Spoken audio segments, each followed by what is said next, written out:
Merci de nous rejoindre dans ce nouveau numéro de On fait le point, votre émission télévisée qui reçoit pour vous les autorités du pays dans le cadre de la reddition des comptes. La présidence de la République du Guinée comporte des services et structures qui ont pour mission d'appuyer le président de la République dans l'exécution de ses attributions constitutionnelles en assurant notamment le fonctionnement régulier des pouvoirs publics et la continuité de l'État. Parmi ces services figure le secrétariat général.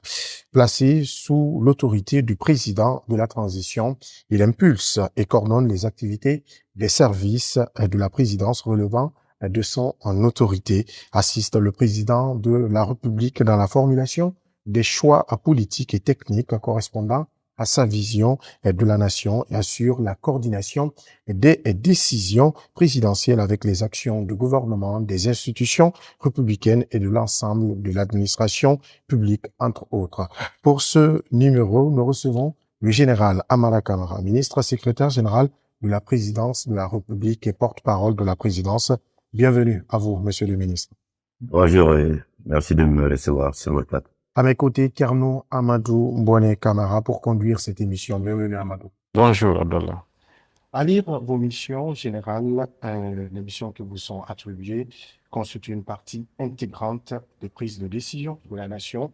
Aujourd'hui, l'année 2024 s'est écoulée. Quelles sont les grandes actions menées par le secrétariat général de la présidence de la République, notamment quelles sont vos missions? Comment fonctionnez-vous? Merci déjà de me permettre de faire cette ouverture d'entrée avant d'aller dans les chiffres.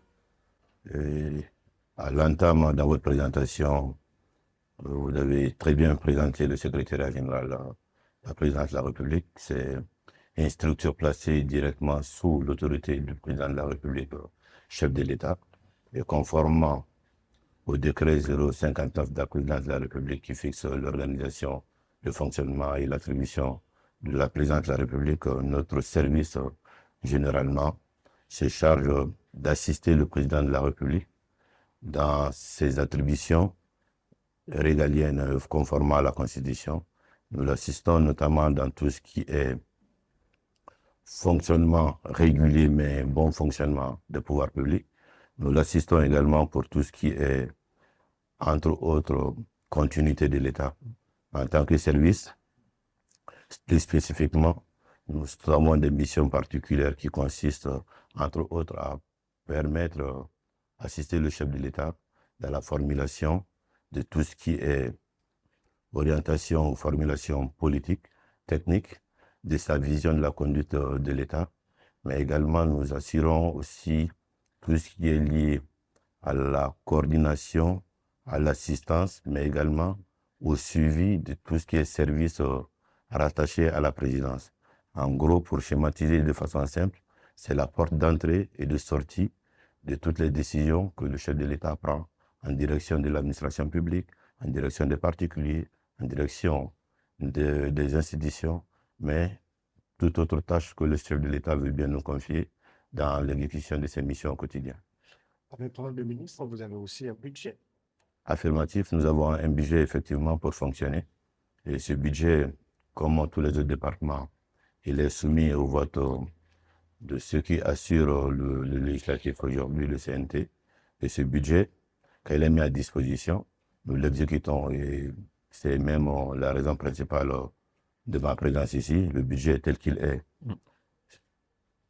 La nomenclature globale de la présidence repose, comme tout autre budget, sur quelques titres. D'accord? Avant de parler du budget, je voudrais appeler l'attention de tout le monde que, parlant de la présidence, ce n'est pas le palais Mohamed V ou le Petit Palais, c'est un ensemble de beaucoup de choses. En gros, comme effectif, au sein de la présidence, nous avons un effectif d'environ 1078 cadres. 1078. 1078. Donc ce budget-là, effectivement, c'est pour faire face à ces besoins, entre autres. Donc, quand vous prenez le budget de la présidence globalement, il se situe, pour ce qui est de l'année 2024, aux alentours de 649 milliards et quelques millions supplémentaires, et pour permettre de faire face à toutes les missions assignées à nous en tant que secrétaire général mais à toutes les structures également qui relèvent de nous. Ce budget, il est réparti, entre autres, en plusieurs titres, au compte de tout ce qui dépend du personnel. C'est un budget pour le personnel qui tourne aux alentours de 138 milliards. Et pour ce qui est des dépenses de biens et de services, il s'établit aux alentours de 337 milliards. Et pour ce qui est des dépenses de transfert, aux alentours de 77 milliards. Et pour tout ce qui est dépenses d'investissement, puisqu'il y a des structures qui font de l'investissement, on pourra en parler en détail plus profondément, qui se situent aux alentours de 95 milliards. Donc voilà, entre autres, les grandes lignes de ce qui est mis à notre disposition pour le fonctionnement. Et c'est ce avec quoi nous avons pu mener l'ensemble des missions qui nous ont été confiées au cours de l'année 2024. Et vous parlez notamment du budget, il y a quand même des projets placés sous la tutelle de la présidence de la République. Est-ce que ces projets entrent dans le compte de ce budget? Et en tant que département sectoriel, oui, nous initions et conduisons des projets clairement, mais en tant que cellule également de coordination en charge de suivi de l'application des instructions du président de la République, en coordination avec les autres départements, nous faisons du suivi de projets. Et globalement, quand vous prenez les montants que nous avons au compte des investissements, et ce qui est agréable avec nous, c'est que au compte de notre département, les actions sont visibles tout de suite. Les cités des nations qui nous abritent aujourd'hui ont fait objet de travaux de rénovation et de construction pour certaines maisons. Et c'est au compte de ces défenses d'investissement. Et quand vous prenez également l'autoroute en partant sur la banlieue, on remarque des travaux qui sont en train de se faire sur le palais du peuple. C'est entre autres ces grandes tâches que nous avons eu à réaliser au compte de cette année, au compte de notre budget d'investissement. Nonobstant des travaux sur lesquels nous sommes, tels que la cité administrative, et le suivi de tout ce qui est grande réalisation, telles que les grandes routes, aussi l'aéroport international de Conakry. Mais on pourra en parler dans les détails. Oui, puisqu'on parle de détails, expliquez-nous un peu comment vous déroulez votre budget, parce que dans les autres ministères, ils ont des objectifs assignés. Est-ce que vous aussi, au niveau du secrétariat général, on vous assigne des objectifs selon le budget? Oui, clairement, des objectifs sont assignés et il y a une procédure claire qui est souvent soumise à l'arbitrage du chef de l'État. Il faut quand même reconnaître que le secrétariat, ce n'est pas un service qui est évolué comme les départements, les sectoriels. C'est un service placé directement sous l'autorité du chef de l'État. Mais dans la conduite des actions de la présidence de la République, le chef de l'État a un credo, c'est de faire en sorte que les dépenses de l'État, notamment de la présidence, soient contenues dans le strict respect des besoins. C'est ce qui fait que notre budget d'investissement n'est pas assez grand, même si les besoins des services sont nombreux, mais il va dans une certaine mesure faire en sorte que ce soit la présidence qui donne l'exemple en tant qu'entité première du pays par rapport à l'utilisation des ressources de l'État. Donc, quand nous avons des projets, nous soumettons les projets qui sont les plus pertinents, qui ont un impact direct sur la population, qui permettent la visibilité pour le pays, permettent de faire du rayonnement pour le pays. Ce sont ces projets-là, effectivement, qui sont retenus. Nous faisons la procédure administrative avec les départements structurels, notamment le ministère de l'économie et des finances, pour obtenir les dérogations nécessaires. Ensuite, nous contractualisons et les projets sont exécutés dans la mesure de strict respect des textes en vigueur, notamment tout ce qui est passation de marché public. Et nos projets ne sont pas également exempts de tout ce qui est projet d'arbitrage. Quand des entités n'ont pas été retenues pour l'exécution d'un projet, ils ont le libre choix de porter plainte au niveau de l'ARMP, qui a aussi une commission qui va statuer par rapport à la régularité. Quand la procédure est jugée irrégulière, nous revenons sur la décision. Quand la décision elle est conforme au texte de la République, le projet est exécuté dans l'intérêt des populations. Voilà en gros comment les projets vont jusqu'à de l'arbitrage, jusqu'à leur exécution. Vous êtes dans votre émission, on fait le point avec le ministre secrétaire général de la présidence de la République, le général Amara Kamara. Général, vous avez tout à l'heure déroulé votre budget, les grandes actions menées par le secrétariat général de la présidence de la République. Mais dites-nous, il y a aussi le volet social de votre département ou de votre service que vous gérez. Comment vous faites? Effectivement, nous gérons un gros morceaux de social dans nos tâches quotidiennes. Le social, pour nous, déjà, commence par le personnel de la présidence. Et comment nous faisons au quotidien, c'est la vision du chef de l'État de commander d'amitié, de commander fraternellement. Donc, socialement, déjà, nous avons fait en sorte de pouvoir mieux structurer, mieux organiser socialement les entités qui relèvent de nous. Et dans cette organisation sociale, nous faisons en sorte de pouvoir prendre en charge la majeure partie des préoccupations de travail, mais également familiales des cadres qui relèvent de la présidence de la République. Mais étant une entité au service du public et du peuple, nous avons des sollicitations qui sont remontées par voie de courrier au chef de l'État, au secrétariat général, à la direction du cabinet. Et c'est recensé et répertorié, et pour lesquels, pour la plupart du temps, le chef de l'État apporte des réponses. Et ces réponses-là, ça va souvent dans les prises en charge en termes de santé, des prises en charge en termes d'organisation, d'association de femmes, des prises en charge pour des constructions d'écoles, des prises en charge pour la réalisation des infrastructures de franchissement, entre autres. Les exemples, ils sont nombreux, mais vous pouvez remarquer, par exemple, à la faveur d'une fête de 8 mars, le chef de l'État avait donné dans ses ressources propres de l'argent à des coopératives de femmes pour leur permettre de s'organiser. Également, des cas d'évacuation, il y en a en gros entre 200 à 300 cas d'évacuation.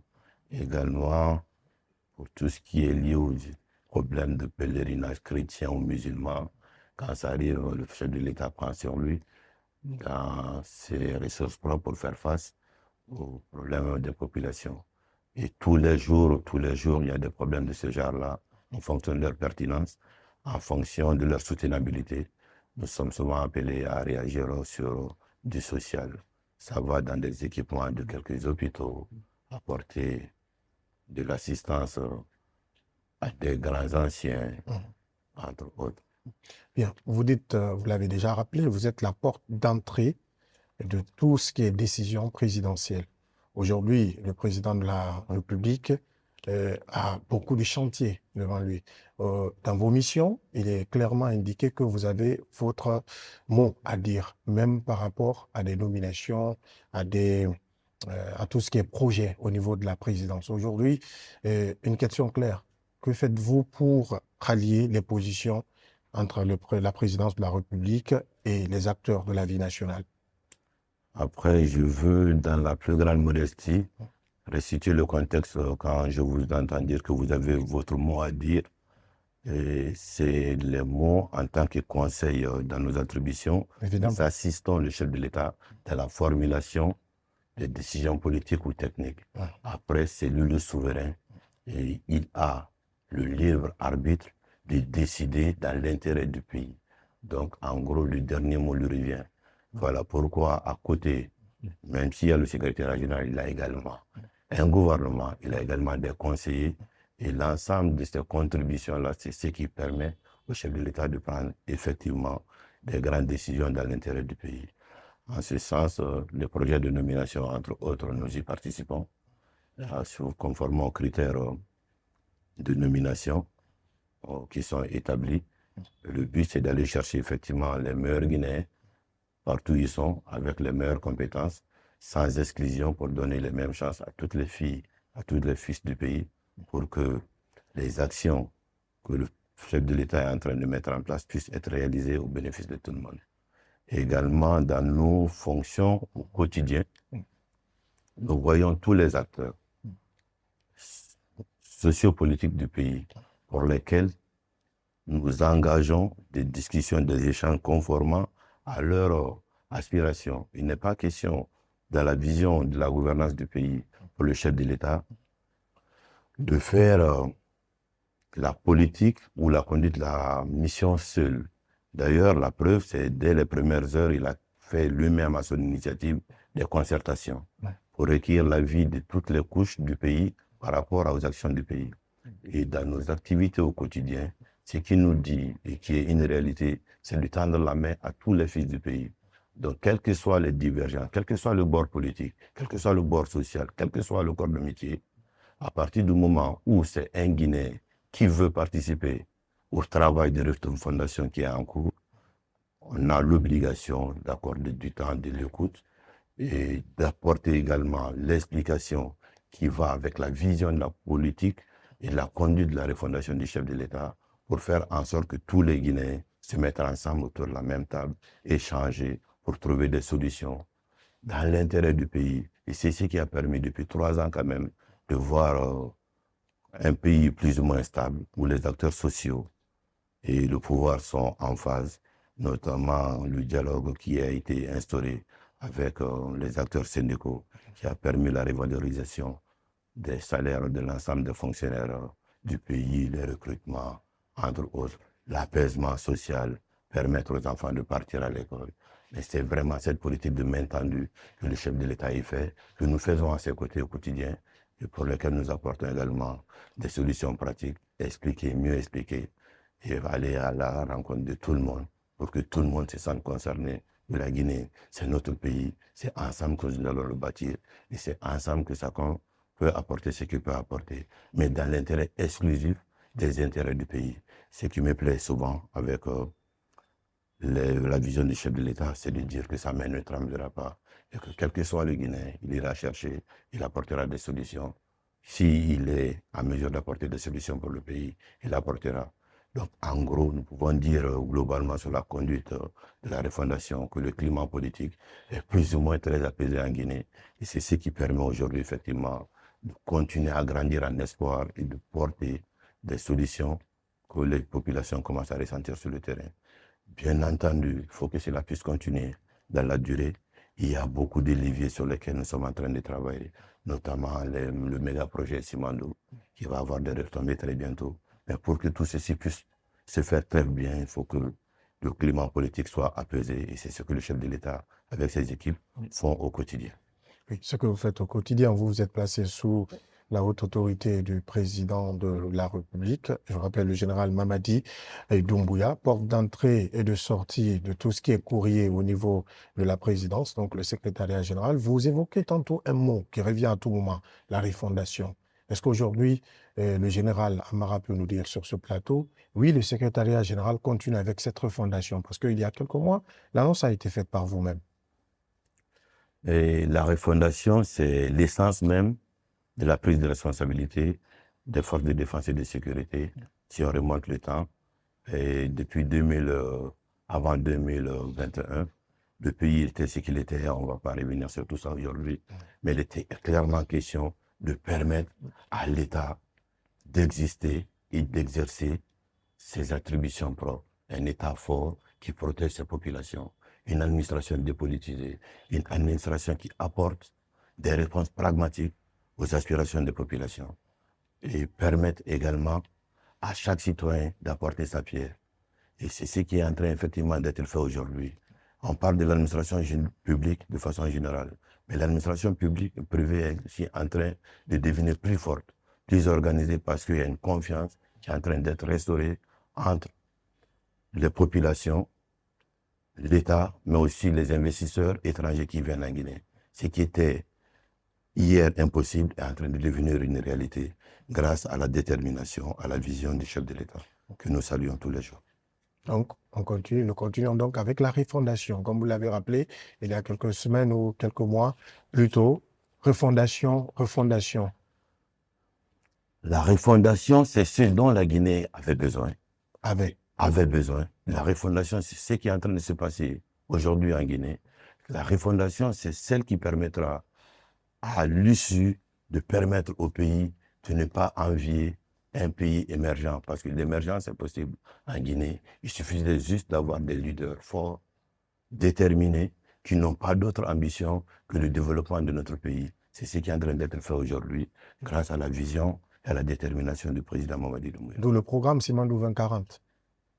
Le programme Simandou 2040, si on doit revenir sur ça, c'est le programme de développement de notre pays pour les 15 prochaines années. C'est basé essentiellement sur 5 piliers. Et ce pilier-là aura comme catalyseur le projet Simandou, qui est déjà en cours, pour lequel déjà nous saluons la vision encore pragmatique du chef de l'État, qui a fait en sorte que l'État soit mieux représenté dans ce projet. Et la part de la représentation du pays aujourd'hui est de 15%, ce qui était zéro hier. Mais pas que sur la mine, mais c'est aussi sur le port, c'est sur les rails, mais également sur l'acierie. Et ce projet est transformateur. Et puisque ça va générer des ressources, il fallait faire en sorte que nous soyons mieux préparés à recevoir les retombées de ce projet-là. Voilà pourquoi un programme de développement de notre pays pour les 15 prochaines années a été élaboré et validé, ce qui nous permettra à l'issue d'être clairement un pays émergent. Mais pour ça, il faut également beaucoup de stabilité dans le pays. Il faut que le pays soit apaisé. Et c'est ce que nous continuons à faire tous les jours. On pourra parler du projet, du programme Simandou toute une journée parce que c'est toute une histoire. C'est des longues nuits de négociations, c'est des années entières de négociations. À titre illustratif, les documents qui ont constitué tout le process depuis l'implication directe du chef de l'État jusqu'au jour d'aujourd'hui, c'est tellement volumineux qu'on pourrait, par exemple, comme le disaient les partenaires il n'y a pas longtemps, ça va faire bientôt, en superposant les papiers les uns après les autres, près de 13 km de papier en ligne. Tellement à cause de... C'est encore une étape, il reste encore d'autres projets, composantes, des négociations qui ne sont pas encore bouclées. Mais ce que nous pouvons dire aux populations aujourd'hui, c'est que le projet Simandou est devenu une réalité, il est complètement dérisqué, les fondings ont commencé, les travaux sont en train de se passer sur le terrain. Et le premier train va circuler à la fin de cette année. À la fin de l'année 2025. 2025. Donc, c'est une annonce faite par le ministre secrétaire général de la présidence. Je me fais le devoir de vous dire ça aujourd'hui, mais en réalité, l'annonce, c'est le chef de l'État qui l'a déjà fait dans des sorties précédentes que je me fais le devoir de répéter ici. À la fin de cette année, le premier train du projet Simandou sifflera. Cette année, décembre alors. On se projette pour décembre 2025. Nous ne voulons pas faire d'effet d'annonce tout de suite. À un moment venu, on vous dira quel jour exactement. Mais considérez que dans le 4e trimestre de cette année, le premier train du projet Simandou quittera Beila pour le port de Moribaya. Bien, vous êtes dans votre émission « On fait le point » avec le ministre secrétaire général de la présidence de la République, général Amara Camara. Une petite virgule, le temps pour nous d'aller avec cette autre rubrique, le face-à-face.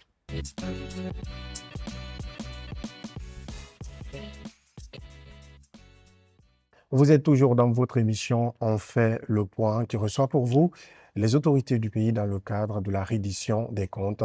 Vous l'avez déjà compris, nous sommes avec le ministre secrétaire général de la présidence de la République, porte-parole également de la présidence de la République, le général Amara Camara.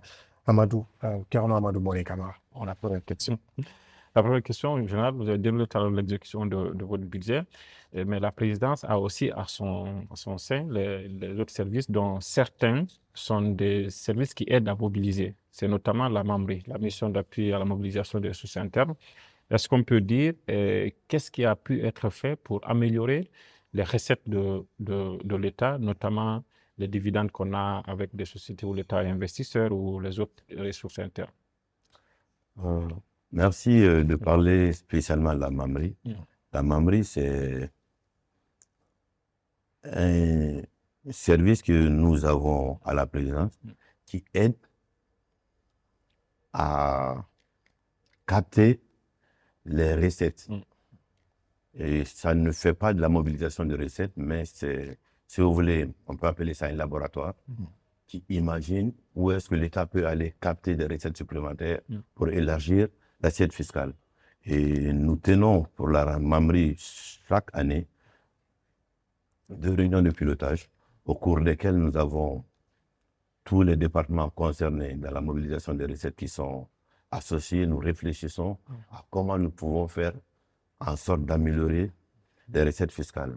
Et il a été identifié avec la MAMRI grâce au comité de pilotage que nous pouvons faire mieux dans le secteur minier, notamment sur les listes minières par exemple. Et un outil a été développé pour permettre de faire en sorte que ça parle entre les partenaires miniers, les services de la douane et le département du budget lui-même en tant que... et également le ministère des Mines pour que les déperditions constatées sur ces listes minières-là bénéficient mieux au pays. Mais également, notre pays est un pays de bauxite qui est aujourd'hui dans les top 2 des plus grands producteurs de bauxite au monde. Sauf que notre pays n'avait pas, par exemple, un prix de référence de la bauxite. Donc, la situation des listes minières, également le prix de référence de la bauxite que la Mambri et les autres départements ont aidé à développer, ont permis, au compte de 2023, par exemple, à l'État d'engranger aux alentours de 1400 milliards de nos francs guinéens, ce qui est très significatif en termes de contribution à la mobilisation des ressources. Et nous veux, à travers ce plateau, féliciter toutes les équipes qui ont été contribuées à cette belle initiative qui a permis à la Guinée d'engranger des recettes supplémentaires. Alors l'autre question que je pose encore tout à l'heure, c'est que quand vous étiez en train de dérouler le budget tout à l'heure, on se rend compte quand même que au niveau salaire, la présidence semble quand même un peu coûteuse aux contribuables du Guinée. On comprend qu'il y a beaucoup de services qui sont rattachés à la présidence. Qu'est-ce que vous faites alors pour que tout Guinéen qui veut travailler dans ces services de la présidence-là puisse accéder facilement à ces fonctions? On rappelle par exemple l'initiative du site Servir 224. Qu'est-ce que vous faites pour que les Guinéens aient la même chance d'accéder à ces services? Je ne sais pas si mes chiffres ont été oubliés, mais en termes de dépenses du personnel, sur les 649 milliards, la partie réservée aux dépenses du personnel se situe aux alentours de 139 milliards. Ouais, ça fait quand même beaucoup. Je ne sais pas si vous avez eu les chiffres des autres départements, mais ils ne sont pas très coûteux en termes de dépenses du personnel par rapport à beaucoup de départements. Sauf que ça veut souvent parler de la présidence. La plupart du temps, c'est pas les chiffres de salaire qui intéressent les gens. Nous n'avons pas une grille de salaire particulier. Il n'y a pas un statut particulier pour le personnel de la présidence. Nous avons les mêmes grilles de salaire que les fonctionnaires de l'administration publique à tout point de vue. Oui, je rappelais tout à l'heure le volet social du secrétariat général de la présidence de la République. L'ANIES déjà joue un rôle important, 128 000 ménages aujourd'hui pris en charge selon les données fournies par l'ANIES. Et quel autre programme de protection sociale envisagez-vous? L'ANIES, quand nous avons commencé à travailler avec l'ANIES, la mission principale de l'ANIES, c'était les transferts monétaires pour les ménages. Effectivement, le chiffre que vous énoncez, il est bon, 128 000 ménages au compte de l'année 2024. Mais nous avons imaginé que les transferts monétaires n'étaient pas la solution à la réduction de la précarité pour nos populations. Donc, en termes de contribution sociale, désormais, qu'est-ce que nous avons comme projet pour l'année 2025? C'est de faire plus de formations, organiser, structurer les populations et pour les permettre de développer des projets réels. Ceux qui sont dans le domaine, par exemple, de l'agriculture, les permettre d'avoir des terres, mettre des intrants à leur disposition et les permettre de développer leur propre activité pour les amener, in fine, vers l'autoprise en charge. Ceux qui sont également dans le domaine de l'aviculture, qui puissent s'organiser, avoir la bonne formation pour mettre en place un business lié à l'aviculture et permettre très rapidement de pouvoir se prendre en charge, mais prendre en charge d'autres personnes dans leurs différentes localités pour réduire progressivement le coût des transferts, mais permettre aux gens d'être complètement indépendants. Parce qu'à l'état actuel, nous ne pensons pas que les transferts monétaires permettent de sortir de la précarité. Ça soulage certes, mais l'objectif de l'État, c'est de permettre à chacun de se développer, avoir un secteur d'activité particulier pour chacun, pour que chacun puisse participer à la vie de la population en n'ayant clairement les ressources. C'est ça la vraie économie du pays en réalité. La vraie économie, c'est celle à la base qui tourne. Quelqu'un qui fait des légumes, aller directement revendre au marché, prendre de l'argent, aller payer autre chose avec. C'est ça la vraie économie du pays. C'est ce que nous voulons faire au compte de cette année et toutes les dispositions sont prises. Heureusement, nous avons des grands partenariats. La SCADA a signé un partenariat récemment avec l'ANIES pour les aider dans la formation au métier des prochains apprenants. Et nous allons les structurer, les résultats au compte de l'année 2025. On pourra vous le dire clairement ce qui a été fait de la nouvelle initiative. Peut-être en restant avec l'ANIES, il y a un projet de restructuration des EPA qui existe entre l'ANIES et une autre structure qui jouerait des rôles un peu similaires. Où vous en êtes, c'est le FDSI par exemple, et d'autres structures. Où vous en êtes? Est-ce que l'ANIES va rester comme elle existe en ce moment? Notre pays, globalement, quand on parle des EPA, les EPA, c'est quand l'État décide de transférer des prérogatives propres à une entité propre subsidiaire. D'accord?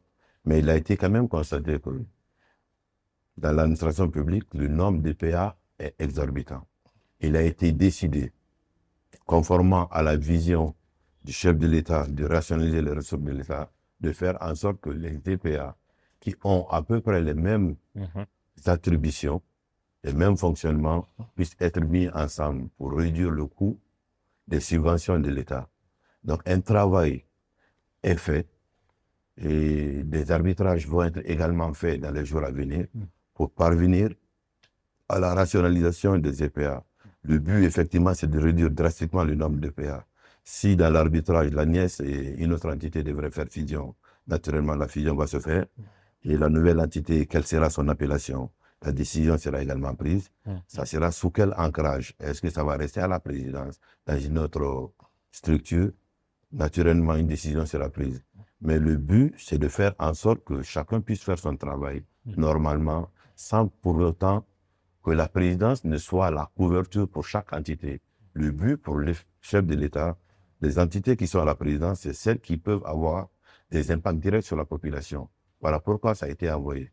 Si les résultats veulent que l'impact et le développement dans un secteur particulier, dans un département sectoriel particulier, soit la meilleure option pour permettre de tirer le meilleur profit d'une entité qui va faire fusion, qui était hier à la présidence, aille dans un autre département, bien entendu, ça va aller là-bas. Et nous, en tant que secrétaire général de la présidence, on mettra toute notre énergie pour que, effectivement, la décision qui a été adoptée soit mise en place et mieux valorisée dans l'intérêt de tout le monde. Alors, monsieur le ministre, il y a un aspect qui frappe les Guinéens, c'est quand même les infrastructures que réalise le chef de l'État. Il y en a de ces projets qu'il fait de sa priorité, d'où la création du BSPP, le Bureau de suivi des priorités présidentielles. D'abord, c'est quoi un projet priorité présidentielle et comment vous faites pour le suivi de ces projets? À quel niveau se situe-t-il aujourd'hui en janvier 2025? Sans me moquer de ce qui se passait hier, tout projet qui commençait dans un pays, et la Guinée n'est pas le seul pays, pour se donner de la visibilité, on est sous la haute présidence, sous l'impulsion. Le chef de l'État, dans sa vision pragmatique, de dire ce qu'il fait et faire ce qu'il dit, a voulu recentrer ce qu'on appelle projet prioritaire. Il y en avait une liste comme ça. D'accord? Les critères d'éligibilité ont été mis en place pour voir quel projet peut être mis dans la catégorie des projets présidentiels. Après avoir fait le filtre, sur près de 300 projets, on a recentré aujourd'hui pour réduire un nombre très très limité, d'environ 40 et quelques projets, parmi lesquels nous avons par exemple l'aéroport international de Conakry, la cité administrative, les hôpitaux régionaux, les stades, et entre autres projets qui sont mis aujourd'hui dans la catégorie des projets présidentiels, mais ce sont des projets qui ont un impact direct sur la population. Il faut que ça soit livré également dans un délai très raisonnable, parce qu'un projet ne peut pas continuer et s'éterniser dans le temps. Bien. 600 jeunes ont quand même eu la chance, monsieur le ministre, d'avoir de l'emploi à travers l'ASCAD. Aujourd'hui, est-ce que vous envisagez des projets pour faciliter l'accès à l'emploi aux jeunes? Parce que à votre arrivée, il faut le rappeler, vous l'avez rappelé, il fallait changer la donne, il fallait plus promouvoir la jeunesse. Vous le faites déjà à travers les décrets que le président lui-même il prend. Mais aujourd'hui, quels sont les projets envisagés? Pour ce qui est de l'ASCAD, avant de parler de nos projections, je veux quand même rappeler que le taux d'insertion des jeunes formés à l'ASCAD dépasse aujourd'hui les 90% de taux d'insertion. Donc, ça veut dire que la formation qui se passe à l'ASCAD est reçue favorablement par le secteur privé qui emploie des jeunes qui ont été formés à l'ASCAD. 600 jeunes, entre autres cette année, mais sur les 3 dernières années, le chiffre n'est pas loin de 2000. Et dans la vision du chef de l'État de permettre de donner de la formation, de l'emploi au plus grand nombre de populations, il a initié des centres ASCAD à l'intérieur du pays. Et il y a un certain nombre de centres aujourd'hui qui sont opérationnels, notamment celui de Mamou, celui de Farana et celui de Kankan. Et très rapidement, nous allons continuer cette vision d'ouverture du centre ASCAD dans les grandes régions du pays pour permettre aux apprenants de bénéficier au plus près des formations de l'ASCAD. Et comme souvent, on aime souvent le dire, l'ASCAD est ce qui est l'école de la dernière chance pour une certaine catégorie de personnes qui n'avaient pas eu la chance de continuer à faire des grandes études, mais qui peuvent être repris, faire une formation dans un secteur spécifique et qui apporte rapidement de l'emploi et permettre aux gens de constituer une famille et de vivre décemment. Vos projections? Nos projections, je l'ai dit tantôt, on a pu ouvrir ASCAD Mamou, ASCAD Farana, ASCAD Kankan. Avant ça, nous avons l'ASCAD de Kindia et celui de Conakry. Nous allons nous projeter maintenant vers la région forestière pour créer un autre centre ASCAD là-bas très rapidement. Alors, monsieur le ministre, vous êtes aussi la croix de transmission entre le gouvernement et entre le Premier ministre et monsieur le Président de la République.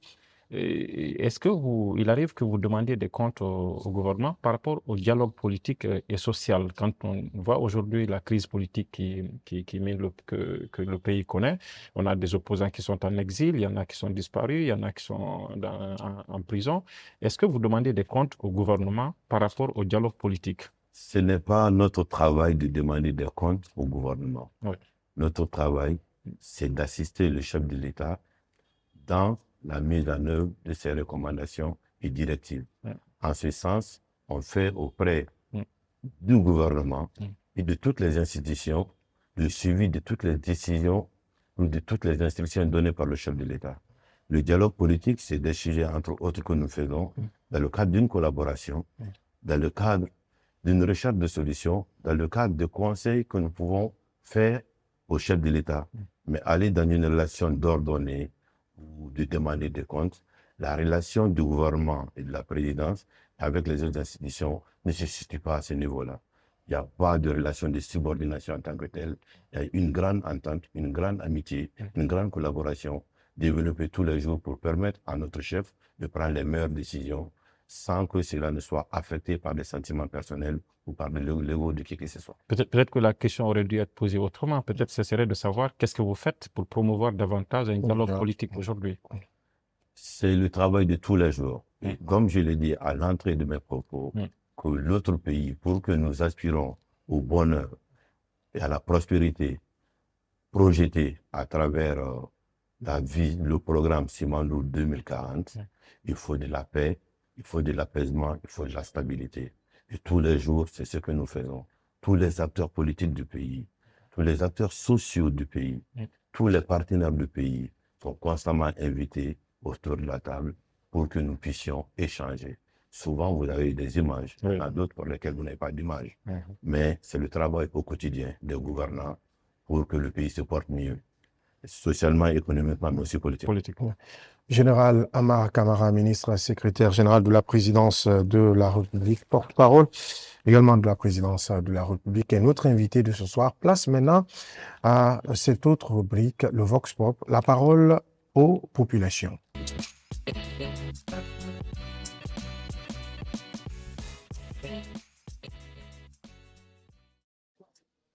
Bonjour, je suis Kourouba Mamadi, je suis citoyen guinéen. Pour un départ, j'apprécie énormément le gouvernement et le président du CNRD, son Excellence Mamadi Doumbouya. Le travail qu'il est en train de faire, c'est un travail très, très, très costaud et très énorme. Mon inquiétude est que j'aimerais poser une question au ministre Amara. Je voulais juste savoir que, qu'en penses-tu pour la situation des jeunes qui sont dans la rue aujourd'hui, précisément à Kaloum, les jeunes qui sont livrés à la consommation de stupéfiants, beaucoup de choses. Et quels sont les moyens aujourd'hui qu'eux, ils envisagent pour que ces jeunes-là quittent ces rues? Ouais, je m'appelle Mohamed Sidibé, je suis citoyen résident dans la commune de Kaloum. Ce que je peux dire à propos du CNRD, je commencerai d'abord par sa gestion depuis son avènement au pouvoir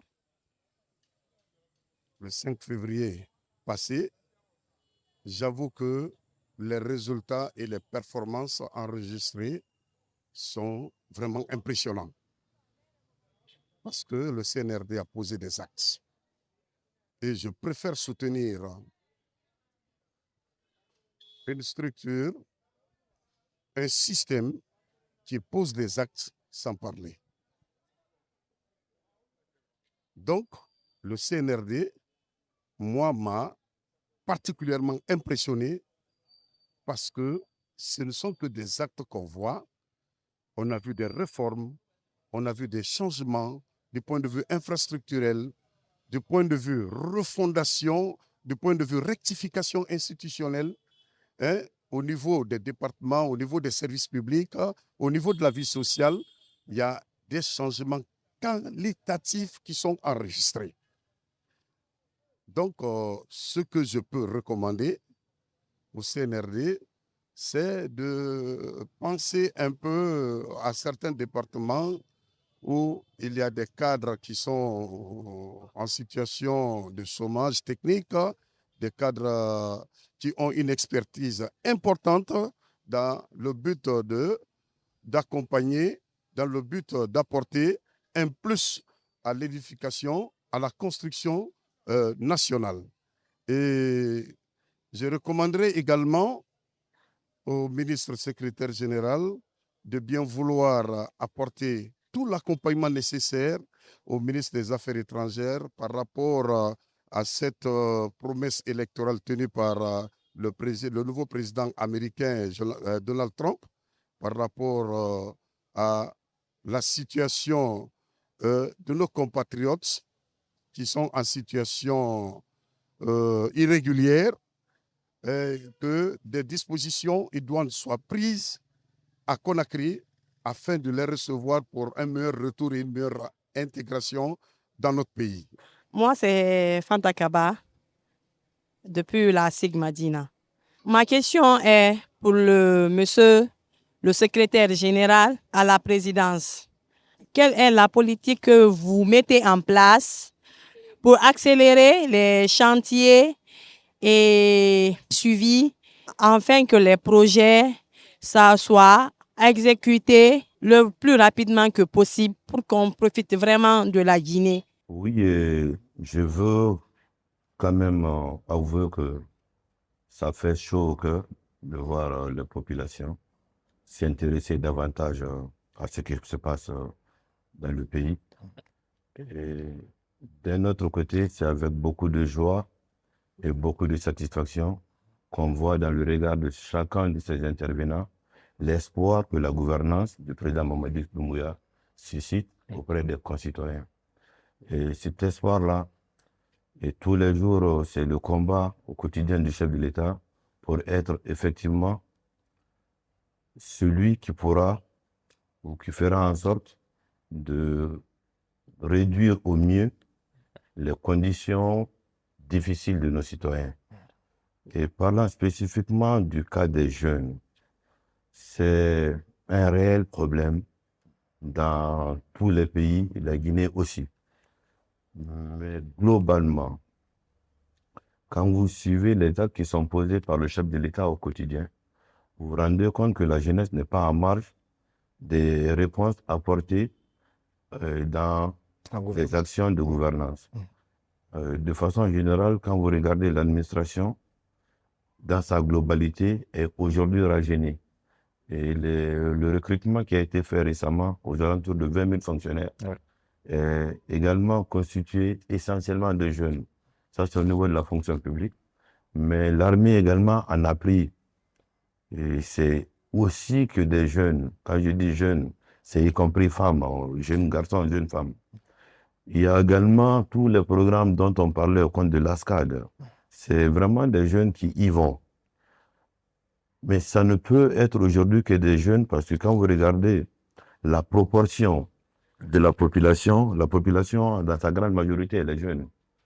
Comment tous les jours améliorer les conditions de vie des Guinéens, c'est le credo du chef de l'État. Et les actions sont apportées au quotidien. Mais une des solutions à l'ensemble de nos problèmes aussi, c'est la lutte contre la prévarication et la corruption. Surtout. Plus la corruption sera combattue, mieux l'État aura les moyens, mieux des solutions peuvent être apportées de façon globale à la gouvernance, mais aux problèmes quotidiens de tous les foyers, de toutes les femmes et de tous les fils du pays. C'est une préoccupation réelle, mais tous les jours nous y travaillons aux côtés du chef de l'État pour apporter des solutions. Tout ce qui est en train d'être fait, ça n'a pas été fait au bénéfice d'une population vieille. C'est au bénéfice de la population jeune. Mais bien entendu, les aspirations, les demandes sont grandes, les moyens ne sont pas aussi grands, mais nous faisons en sorte de pouvoir les satisfaire au fur et à mesure. Mais je peux les rassurer que leurs demandes sont des préoccupations quotidiennes du chef de l'État. L'autre question, c'est par rapport au suivi. L'autre question, c'était déjà les cadres en chômage technique dans les départements. Et je n'ai pas peut-être compris globalement l'idée de sa question, mais le chômage technique, c'est un statut dans l'administration. Peut-être qu'il avait voulu dire comment on peut mieux employer ceux qui ont les grandes potentialités, qui n'ont pas de grands postes de responsabilité. Et aujourd'hui, le recensement biométrique qui a été fait à la fonction publique a permis, en tout cas, à chacun de faire prévaloir ce qu'il vaut en termes de savoir et de savoir-faire. Une base de données existe effectivement et les reclassements et les repositionnements, tous les jours, vous les voyez, il y a des décrets qui sont en train d'être pris. Mais il faut aussi reconnaître que dans un pays, tout le monde ne peut pas bénéficier d'un décret. Et il y en a qui bénéficieront des décrets, d'autres des arrêtés.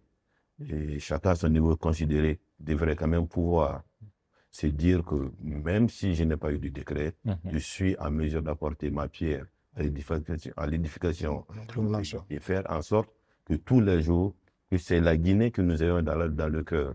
Chacun peut faire violence sur soi-même, arriver à l'heure au travail et quitter à l'heure et faire de sa journée une journée complète de travail, sans pression, sans pourtant vouloir faire plaisir à un ministre ou faire en sorte qu'il faut que forcément le président sache que c'est moi qui ai fait ça.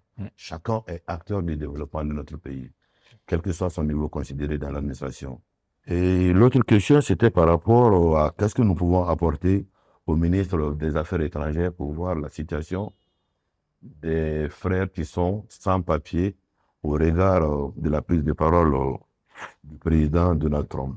Je souhaiterais déjà par ce micro pouvoir, comme l'a fait le chef de l'État au lendemain de l'élection du président Trump, il a adressé une lettre de félicitations. Et nous voulons encore réaffirmer ici et dire à tout le monde que notre pays entretient d'excellentes relations avec les États-Unis. Et ces relations-là, nous faisons en sorte de les réchauffer au mieux. Et l'administration guinéenne, de façon globale, est disposée à travailler avec l'administration américaine dans l'intérêt de nos pays respectifs. le cas de nos citoyens qui ont été inquiétés, qui ont eu le besoin de l'accompagnement du pays partout où ils se sont trouvés, cela n'est plus aujourd'hui à démontrer que le président Mamadi Doumbouya et ses équipes savent aller apporter leur aide, leur main tendue, leur soutien aux populations guinéennes partout où elles se trouvent. Ouais. Ça a été le cas en Tunisie. Tunisie, Mhm. ça a été le cas au Soudan récemment, Mhm. ça a été le cas en Égypte, et partout où des Guinéens se sentiront menacés, qui auront besoin de l'aide du président Doumbouya, sa main tendue, etc. là. Bien, pour rebondir, hein, Mbouani, Oui, si tu me oui, permets, oui. Monsieur le ministre, vous avez parlé tantôt de contribuer à l'édification de notre chère patrie. Aujourd'hui, une question qui revient à chaque moment, c'est l'éternel stage du côté de la RTG.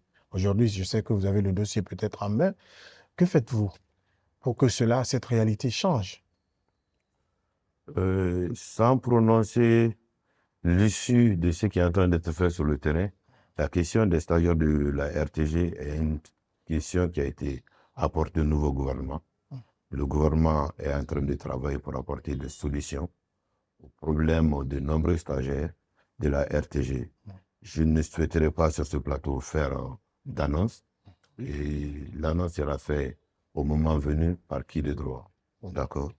Pour rester spécifiquement dans le cadre des questions que nos compatriotes nous ont posées, notamment celle de Mme Fanta Kaba, le délai de suivi des travaux.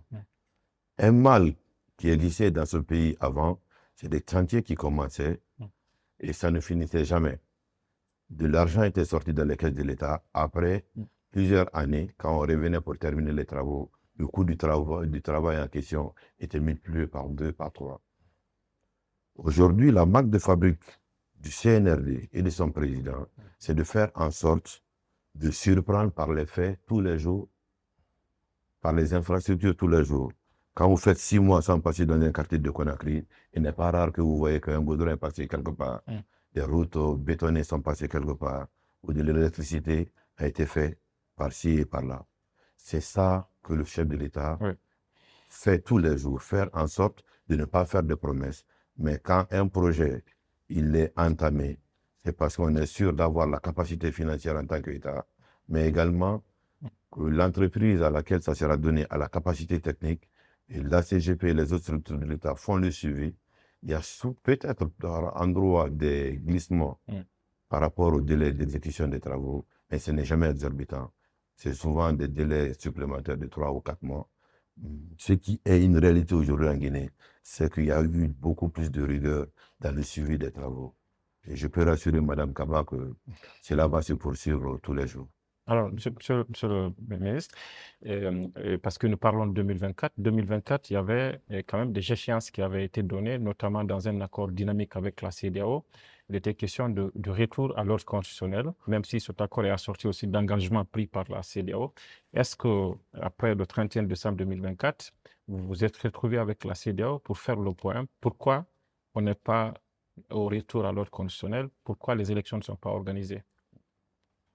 Merci pour cette question. Et ce qu'il faut retenir, que ce soit la Guinée ou tout autre pays, nous ne pouvons compter que sur nous-mêmes.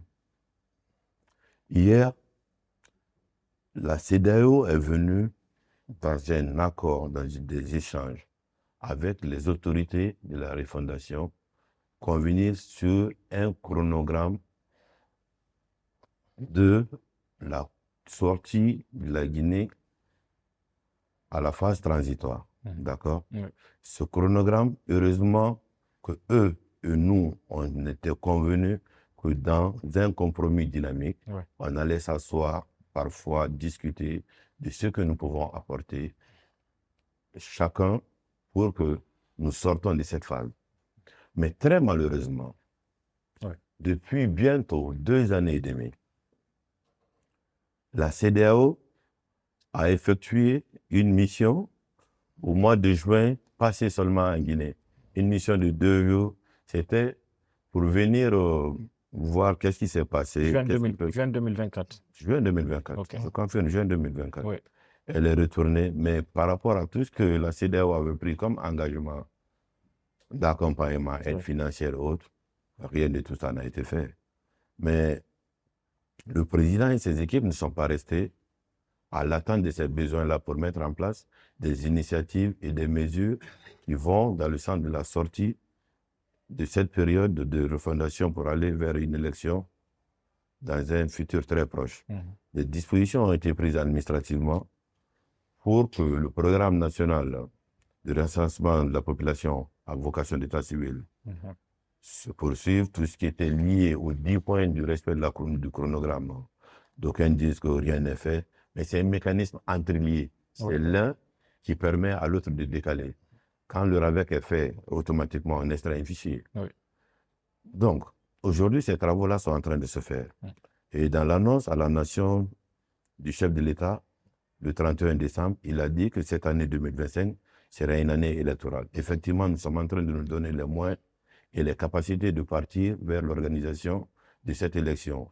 La bonne nouvelle est que l'avant-projet de constitution est déjà disponible, divulgué, et des missions de sensibilisation sont passées partout dans nos pays pour permettre encore une fois à ce que les populations s'approprient du contenu de cet avant-projet de constitution, parce que, in fine, la volonté du chef de l'État est de faire en sorte que nous ayons une constitution qui nous rassemble, mais aussi qui nous ressemble. Au finish, quand cette constitution-là sera soumise au référendum et que la population accordera son crédit à ce projet de constitution, on aura une constitution qui nous permettra de partir vers les autres étapes de l'organisation des prochaines élections. Mais nous espérons que cette année sera beaucoup plus calme pour que tout cela puisse être fait. Peut-être que l'autre volet, c'est que dans une de vos sorties, vous-même, et même dans cette émission, on a entendu des citoyens plébisciter le chef de l'État, parler de continuité. Est-ce que vous réaffirmez votre envie d'encourager le chef de l'État à continuer ses œuvres, autrement à se présenter si élection il y en a? Je vais partir sur des faits. Oui. D'accord, pour vous répondre, sur des faits. Oui. Et après, vous m'aiderez à apporter la réponse qu'il faut à notre question. Sur la politique de la gouvernance de notre pays, je vais aller département par département. D'accord? On parle du ministère de la Justice, par exemple. Le procès historique des procès du 28 septembre, on peut se faire ici. Personne ne pensait que c'était faisable par la Guinée et par les Guinéens. Ça a attendu longtemps. La justice sociale a pu être une réalité dans ce pays-là. L'autre chose, c'est le président Mamadi Doumbouya qui a initié dans ce pays des journées de vérité et de pardon. Donner la possibilité à chaque citoyen de pouvoir dire au fond de lui qu'est-ce qui a meurtri sa famille pendant les décennies qui ont été passées et comment il veut aujourd'hui aborder le problème, comment désormais on peut établir des relations.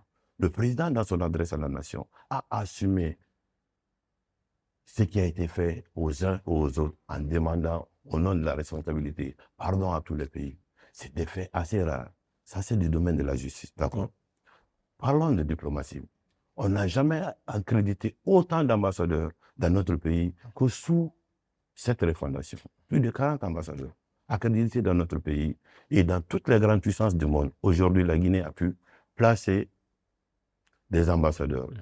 Partout où partez aujourd'hui, le Guinée, il se sent fier parce que nous avons aujourd'hui une marque pays. Notre pays n'est plus un pays qui est complexé. L'État existe. La refondation est devenue, le repositionnement est devenu une réalité en Guinée. Quand vous prenez la défense, l'armée est mieux équipée aujourd'hui, mieux entraînée. Les tenues que nous portons ici aujourd'hui, on pouvait être 100 militaires dans le même camp avec 50 tenues différentes. La fierté et la dignité du militaire restaurée, les conditions de vie du militaire améliorées. Les institutions de formation de l'armée, depuis le prétendu militaire jusqu'à aujourd'hui, le corps d'état-major, existent aujourd'hui en Guinée, ce qui n'était pas le cas il n'y a pas très longtemps. Quand vous prenez d'autres aspects, comme la police, une police plus proche de sa population, à l'écoute de la population, vous prenez le volet social, les hôpitaux qui sont en train d'être construits, les écoles qui sont en train d'être construites, vous prenez les routes qui sont en train d'être faites. Après, quel autre aspect? J'en passe, le sport, tous les autres domaines. Aujourd'hui, la santé du pays Économiquement même, elle est très bonne. Nous avons aujourd'hui la monnaie la plus stable de l'Afrique de l'Ouest. Notre port est parmi les ports les mieux cotés aujourd'hui de la sous-région, entre autres résultats. Tout ça a été fait comment? Ce n'est pas de la magie, c'est la vision, la détermination d'un homme qu'il faut perpétuer. Est-ce que, quand vous mettez tout ça ensemble, mérite une réflexion pour dire, ah, comment ça va être demain, quand ça va changer? C'est la bonne question que nous devons nous poser. Ce n'est pas un hasard, quand nous avons dit que nous allons demander au chef de l'État de voir dans quelle mesure il peut essayer de continuer ce travail-là. Ce travail, il est important. Aujourd'hui, ce qui est important, la politique n'intéresse plus les Guinéens. Ce qui intéresse les Guinéens, c'est de bénéficier de leur pays, des retombées de leur pays. Et c'est ce qui est en train de se passer. Est-ce que nous voulons changer cela? Pour aller vers quel horizon? Je n'ai pas de réponse à apporter aujourd'hui sur ce plateau, mais c'est une réflexion collective que nous voulons poser pour que collectivement, nous ayons le sens de l'amour du pays pour aller dans le sens de l'intérêt de notre pays. Avec qui peut le faire? De moi, à mon niveau personnel, j'estime que le président Doumbouya, à l'époque... Peut-être ma dernière question. Allez-y. C'est savoir, monsieur le ministre, le chef de l'État a dit quand même que sa main ne tremblerait pas. Il a fait de la lutte contre la corruption, le détournement et des faits similaires une de ses priorités. Et la CRIEF, elle existe. Nous avons d'autres services de l'État qui sont actionnés. Et ces derniers moments, il y a quand même des groupes, des grands noms, même du système du CNRD qui passent à la CRIEF. Est-ce que c'est l'illustration vraiment de son engagement à lutter contre la corruption, ou c'est ce que certains disent, notamment sur les réseaux sociaux, qui parlent de règlement de compte, de guerre de clans? Est-ce que c'est véritablement l'action du chef de l'État qui consiste à lutter contre la corruption? Le patron que moi, je sers, que je fréquente au quotidien, dans ses œuvres et dans ses actes, face à sa propre personne, sa main ne tremblera pas. À plus forte raison, un autre citoyen. Ce n'est pas Paul ou Pierre qui a fait en sorte de mettre à nu ces faits qui sont en train d'être allégués par-ci, par-là. C'est dire que face à la corruption, le président Doumbouya n'a pas d'amis, il n'a pas de famille, il n'a pas d'alliés, il n'y a pas de clan. Chacun rendra compte de ce qu'il a fait ou de ce qu'il pourrait faire. Mais encore une fois, il est quand même important à ce niveau de pouvoir dire et restituer le contexte que le président Mamadi Doumbouya n'est pas la justice, mais il ne couvrira personne face à la justice. Bien. Général, avant peut-être de clore cette émission, un message à lancer à l'endroit des populations guinéennes. Et c'est tout le temps ce que je dis comme message, et je vais le redire encore aujourd'hui, le soutien, l'adhésion des populations aux idéaux du CNRD depuis le 5 septembre, dont nous bénéficions jusqu'à aujourd'hui, et c'est ce qui constitue l'essence de tout ce que le président peut ou continuera à faire pour la Guinée. Ce soutien, nous allons continuer à l'implorer, à le demander, pour permettre effectivement au président et à ses équipes de continuer à délivrer des actions, des faits, des services au bénéfice des populations. Et nous continuons toujours à demander à tous les acteurs de venir s'asseoir pour parler de la Guinée, pour aider la Guinée dans l'intérêt de tous les fils et de toutes les filles du pays. Encore une fois, je veux témoigner encore ici que c'est un plaisir et un honneur particulier de servir le président Doumbouya en tant que ministre secrétaire général. Et l'ensemble de ces actions au quotidien nous permettent d'atteindre des grands résultats. Et félicitations à vous, Monsieur le Président. Merci, Monsieur le ministre. C'est la fin de cet autre numéro de votre émission On fait le point, qui recevait pour vous Monsieur Amara Kamara, Général Amara Kamara, ministre secrétaire général de la présidence de la République, porte-parole de la présidence. Merci. Merci à nos téléspectateurs. Merci également à vous, téléspectateurs, comme il l'a rappelé, aux équipes techniques. On se reprend très vite dans cette émission On fait le point.